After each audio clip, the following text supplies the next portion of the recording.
باندہ ضلع میں تعینات ایک خاتون جج نے دعویٰ کیا ہے کہ ان کی پوسٹنگ کے دوران ڈسٹرکٹ جج اور ان کے قریبی رشتہ داروں کی جانب سے انہیں ذہنی اور جسمانی طور پر ہراساں کیا گیا۔ باندہ میں تعینات خاتون جج نے اپنے خط میں کہا کہ اس نے اس معاملے کی شکایت الہ آباد ہائی کورٹ کے چیف جسٹس اور دیگر متعلقہ حکام سے کی، لیکن کسی نے ایک بار بھی ان سے نہیں پوچھا کہ کیا ہوا ہے۔ اس کی شکایت کے بعد بھی کوئی کارروائی نہ ہونے پر مایوسی کا اظہار کرتے ہوئے خاتون جج نے یہ خط لکھا جس میں موت کا مطالبہ کیا گیا۔ نئی دہلی، پارلیمنٹ کی سیکورٹی میں چوک معاملے پر اجلاس کے 10ویں دن دسمبر 15 کو دونوں ایوانوں میں کام کاج ٹھپ رہا۔ لوک سبھا اور راجیہ سبھا میں اپوزیشن جماعتوں نے مسلسل دوسرے دن ہنگامہ کیا۔ اپوزیشن نے ایوان میں وزیر داخلہ امت شاہ کے بیان اور استعفیٰ کا مطالبہ کیا۔ دونوں ایوانوں کی کارروائی صبح 11 بجے شروع ہوئی۔ جیسے ہی اسپیکر اوم برلا کرسی پر بیٹھے، ہنگامہ شروع ہو گیا۔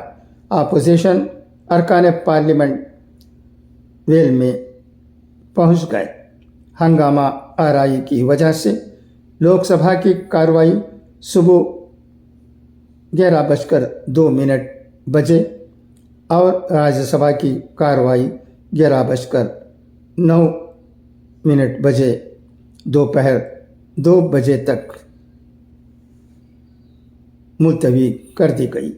جب 2 بجے دونوں ایوانوں میں کارروائی شروع ہوئی تو پھر ہنگامہ ہوا، جس کے بعد کارروائی پیر 18 دسمبر تک ملتوی کر دی گئی۔ اس سے قبل جمعے کو 14 معطل اپوزیشن ارکان پارلیمنٹ، 13 لوک سبھا اور 1 راجیہ سبھا ایوان کے باہر گاندھی مجسمے کے سامنے مظاہرہ کیا۔ انہوں نے کہا کہ دونوں ایوانوں میں اپوزیشن کی آواز کو دبایا جا رہا ہے۔ سونیا گاندھی نے ان ارکان پارلیمنٹ سے ملاقات کی۔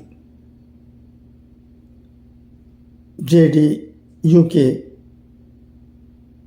سنگھ نے 14 دسمبر کو کہا تھا کہ اگر پارلیمنٹ میں داخل ہونے والے مسلمان ہوتے تو یہ لوگ یعنی بی جے پی ملک اور دنیا میں ایک طوفان کھڑا کر دیتے۔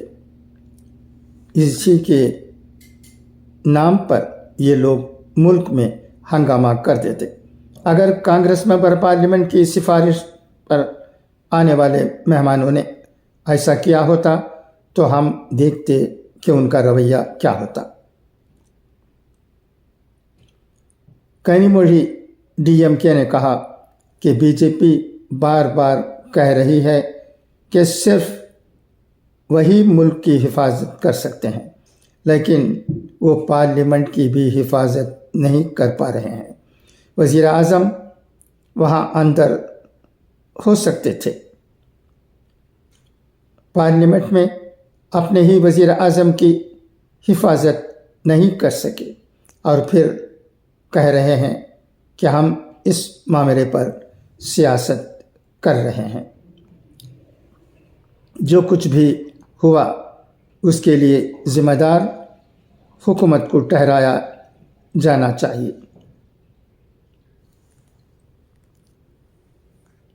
آئیے حضرت عثمان غنی رضی اللہ تعالیٰ عنہ کے اقوال زرین سنیں۔